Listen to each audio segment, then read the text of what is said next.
Rien ne fait peur à ces bâtisseurs de rêves. Ah vraiment? Ah nickel, là, bien joué.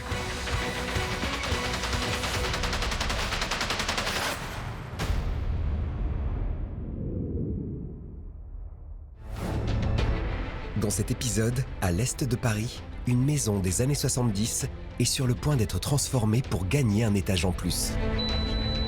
Le problème, c'est que les murs de la maison ne sont pas droits. Ouais, t'as un creux de poney. Pour gagner encore plus d'espace, il faut un maximum de hauteur sous plafond. Un résultat que l'on obtient uniquement avec une charpente traditionnelle. On parle vraiment de mettre une maison par-dessus une autre maison. Mais avec un poids de plus d'1 tonne, poser cette charpente XXL nécessite la plus grande attention. Fais gaffe, fais gaffe, fais gaffe, fais gaffe, fais gaffe. Il faut vraiment avoir les yeux partout. Et des gestes millimétrés. Vas-y, tape Max. Pas ma gueule. Ce qui n'empêche pas les complications quand la météo fait des siennes. Il y a tout le plafond qui a bien pris. On a eu un vent tellement incroyable qu'il a réussi à soulever une première bâche. À Toulouse, c'est un nouveau défi que doivent relever les charpentiers. La surélévation d'une maison avec un toit à 3 pentes. Ce chantier, par ses contraintes techniques, est un véritable prototype. Ouais, mais moi je peux pas la lever d'ici. Moi je peux rien faire. Si tout semblait bien prévu sur les plans, ce poteau en béton armé s'est invité dans le chantier. Ça va jamais venir. Comme souvent, les charpentiers vont devoir s'adapter. Ce qui me fait peur de péter le poteau, c'est qu'après le mur qui fait le retour, il tient plus quoi. Il n'y a pas que le mur qui menace. Le plafond lui aussi a besoin d'être renforcé en attendant que les poutres du nouvel étage soient posées.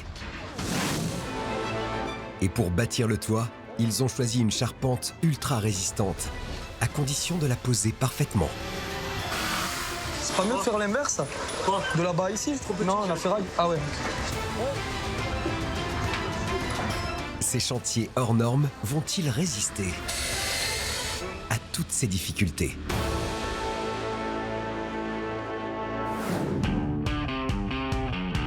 En Île-de-France, à Quincy-Voisin, à 50 km à l'est de Paris. Située au milieu d'un lotissement, cette maison des années 70 est sur le point de subir une transformation totale. Pour cette famille, la situation est devenue intenable. Faute de place, les parents ont laissé leur chambre à leurs enfants pour s'installer dans les sous-sols, alors même qu'ils sont victimes d'inondations à répétition. Nous avons été inondés 5 fois. Donc on s'est dit soit on reste dans cette maison et on construit au-dessus, soit on vend la maison et on achète ailleurs.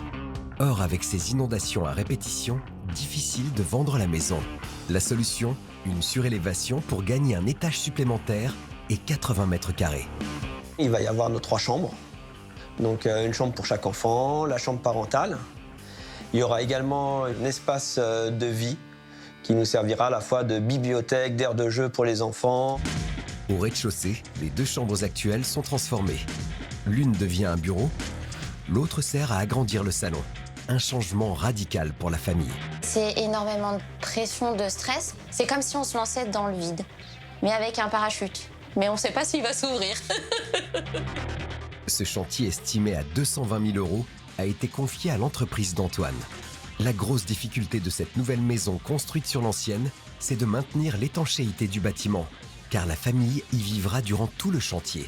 Mais Vincent, le chef de projet, a une solution. Je vois qu'on conserve le toit existant au maximum jusqu'au dernier moment, qu'on puisse nous refaire notre toit par-dessus.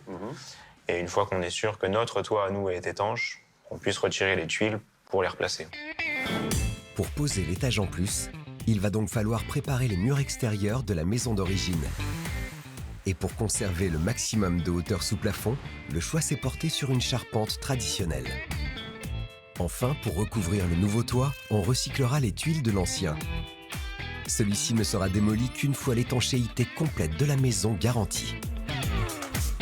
Le tout maintenant, c'est de pouvoir finir ça pour le printemps.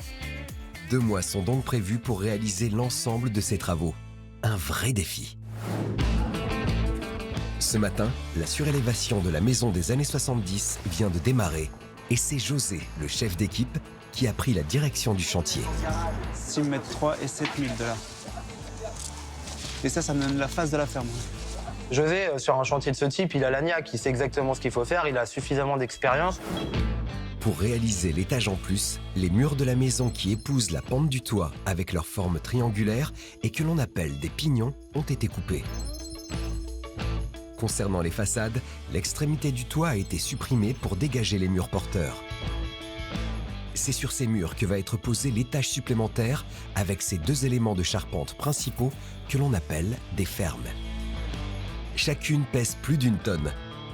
Pour répartir cette énorme charge et éviter que le mur ne se fissure sous le poids, il va falloir en plus poser des pièces métalliques appelées cornières.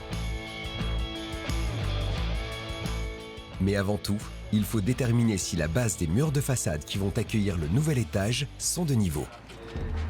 Ouais. Toute la réalisation de cette surélévation en dépend. Si on n'est pas bien sur cette base, et bah derrière, ça va se répercuter sur nos murs et ensuite ça va se répercuter sur notre charpente. Pour obtenir une telle précision, seul le laser est fiable. Mais cela n'empêche pas d'utiliser aussi une méthode traditionnelle. On a le cordex à portée de main. Vas-y, Seb. Bien entendu. Le cordex, c'est ce fil que l'on tend de manière à former une ligne droite qui reprend la mesure du laser. Cette marque rouge va être la référence pour déterminer si le mur est plat ou pas. 14-2. Ouais. Quand ils viennent relever les côtes, il y a toujours des surprises, des fois des bonnes, ce qui sont assez rares, mais souvent des mauvaises. Là où généralement on concède 2 mm de différence pour un mur de 9 mètres, les charpentiers observent ici un écart beaucoup plus grand. Donc il y a déjà 2 cm de plus à caler ici que là-bas, quoi. Donc mauvaise surprise pour ce début de journée. Et c'est encore plus visible quand sont posées les cornières qui doivent constituer la base de la future charpente.